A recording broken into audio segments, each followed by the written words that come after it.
welcome to my Purple Airs channel. In today's video, I'm going to show you kung paano ba yung aking technique para medyo mag-slim down yung ating face. And I know guys, I feel yung medyo jumubis-jubis ang itsura ng ating mga pisngi dahil nagdaan nga naman yung Noche Buena, Pasko, bisperas ng bagong taon, handaan dun, handaan there, handaan everywhere. Kaya nating solusyonan yan. In today's video, ituturo ko sa inyo yung technique ko kung paano magkaroon ng slimmer face, medyo matangus-tangus na ilong in an instant. So guys, let me introduce to you newest products from Banila Co. And ito yung kanilang So Contouring for Sculpting Face. So pangalan pa lang, pang malakasan na. Hindi na to magiging review or first impression kasi I can guarantee you, itong mga products na to ay tried and tested ko na. Ito na yung lagi kong ginagamit, lalo na pag uma-attend ako ng mga events. Alam nyo na, kailangan mag-picture-picture dun and syempre, kailangan pack na pack ang ating pang-contour. So without further daldal, further blah blah, I'm going to show you kung paano ko sila ginagamit. Let's now move on sa video. Okay, ang una kong gagamiting product is this contouring stick. And yes guys, tapos na ako mag-foundation but hindi ko pa siya nasiset ng powder. Never ever papatungan nyo yung powder ng cream contour kasi ang tendency niyan ay mamumuumuo siya and hindi maganda tignan. So, foundation muna and then cream contour tsaka nyo siya isiset ng powder para mas matagal yung kapit ng contour. And dalawa yung shade nitong kanilang contouring stick. Merong natural, siya yung mas lighter. And then we also have yung sand. Siya naman yung mas a bit deep yung kulay niya. So, yan. And ang favorite kong ginagamit for everyday is yung natural kasi para lang talaga siyang anino ng face. Pero pag may pupuntahan ako mga pangmalakasan, yung mga event, yung mga occasion, lalo na kung gabi siya, sa loob siya ng hotel, ganyan, mas gusto kong ginagamit si sand kasi mas plakadong-plakado yung pag-contour ko ng aking mukha. So, gagamitin ko lang muna is yung natural.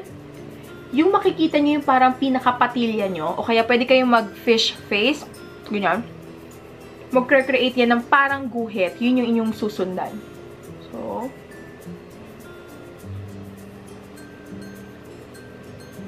and pag nalagay nyo na yung pinaka-outline nyo, gagamit tayo ng pang-blend, which is yung sa akin ay Beauty Blender.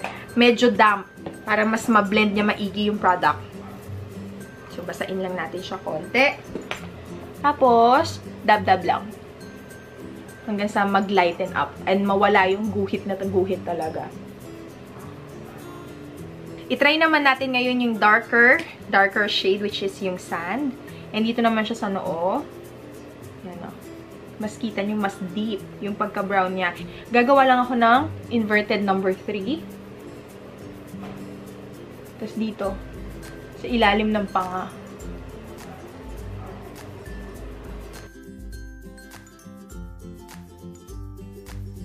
Hindi ako guys gumagamit ng cream contour pagdating sa aking nose kasi yung nose ko laging nara-rub off yung mga product dyan.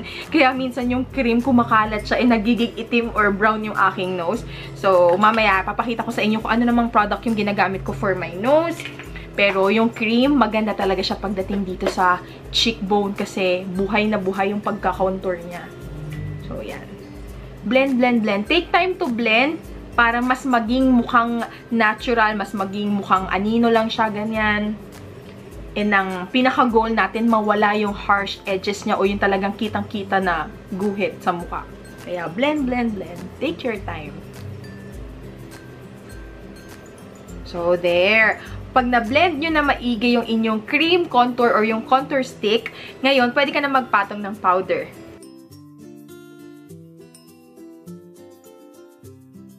So, ang gagamitin ko naman to intensify na uli yung ating contour ay itong powder nila which is yung So Contouring for Sculpting Face or yung tinatawag nila na Contouring Cake. And it is in powder type. It comes in 3 different shades and ito yung pang contour. Ito naman ginagamit ko siya for highlight and this one highlight din pero medyo may pinkish tone siya. So, sometimes ginagamit ko na rin siya as blush. And for the brush, dalawa yung ginagamit ko. I'll tell you why. First muna is yung ganito, yung flat. Siya yung magbibigay talaga nung chisel na line. And ito naman, ginagamit ko siya for blending. So, kuha na tayo nito. Gusto ko tong kay Vanilla ko kasi patay yung pagka-brown niya. Parang ashy brown. Pangit kasi pang contour pag yung reddish kasi hindi siya mukhang natural. Ito, super kahit everyday, gamitin niyo siya. Hindi halatang halata na parang, ano ba yun, makeup naman si Ateng. Ito, very light and very blendable din siya. So, do the fish face again. Top of the excess muna pala. And then, sundan nyo lang yung pinaka-line. So, yan. Kita nyo na agad. Diba?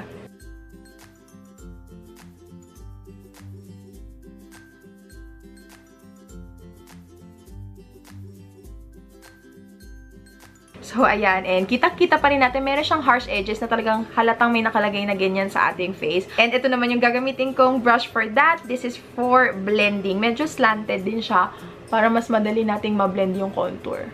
So, yeah. So, dito. And for my nose, ito yung pinaka-favorite kong ginagamit as of the moment. Kasi sa lahat ng natry ko, siya yung nagbigay ng pinaka-most natural looking na shade or contour sa aking nose. Ang So Contouring for Sculpting Face na jelly. And I have the shade Soft Brown. Yung itsura ng kanyang packaging, very handy siya. Pwede nyo siyang ilagay sa bag kasi hindi siya ganun kabigat and hindi siya ganun kalaki. And it reminds me of yung mga cushion. Kasi pag binuksan mo siya, meron siyang ganito, yung pinaka-sponge. Pero, to be honest, hindi ko nagagamit yung sponge kasi hindi ko alam kung paano mag-contour using sponge. Kaya ang ginagamit ko ay brush.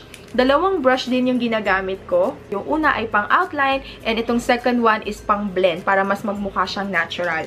Ito yung gagamitin kong brush muna. So, ayan.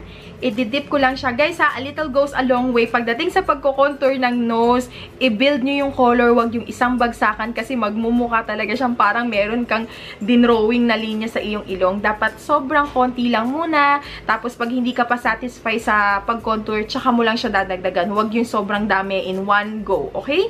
So, dip nyo lang yung brush ng konting-konti. Very light lang kasi sobrang pigmented nito. Kaya matipid din siya. So, slight lang. And always, top of the excess. Para walang namumuo. Okay. Ako, sinisimulan ko. Since ang ilong ko dito ay mataba, dito ako nagsisimula, hindi dito. Dito na, guys. So, sinusundan ko kasi dito meron pa akong bridge. Ewan ko kung makita nyo, guys. Pero, ayan. Dito meron pa, ayos pa. Pagdating dito, point! Lumaki na siya. So, ang gagawin ko ay, simula dito. Yan. Dito. Tsaka ako siya i-connect dun. Gets niya, guys. So, yan ang gagawin natin ngayon. So, dito muna.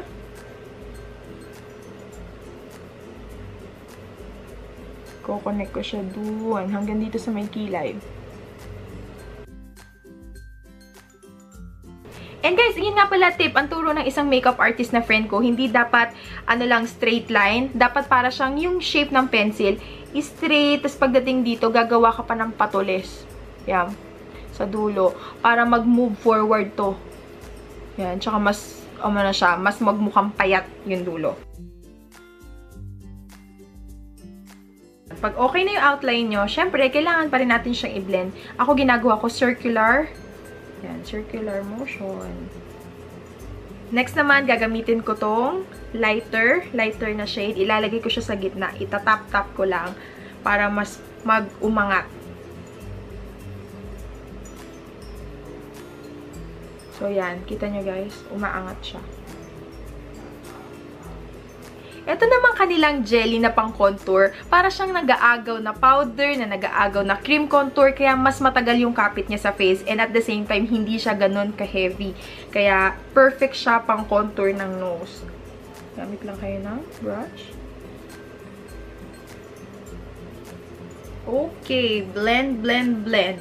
And guys, nakapag-lipstick na din ako. So, there you go. Ito yung tinatawag kong pangmalakasan pero almost parang natural looking pa din naman na contour. So, yan.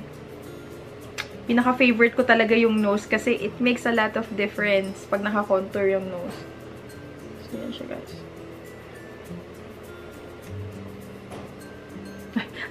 para saan yun? So, yun guys, yung current technique ko sa pagko-contour ng aking face as well as sa aking nose. And I am using my favorite Banila Co. So Contouring for Sculpting Face product. Ito guys, bago to, you can check them out sa Banila Co. counter para makita nyo yung mga swatches nila. Maraming salamat po sa panonood. Sana'y mag-subscribe kayo para lagi kayong nanonotify sa tuwing nag-upload ako ng video. And also, if you enjoyed this video, please hit the like button. And I'll see you on my next video. Take care always. I love you all. Bye! Up here!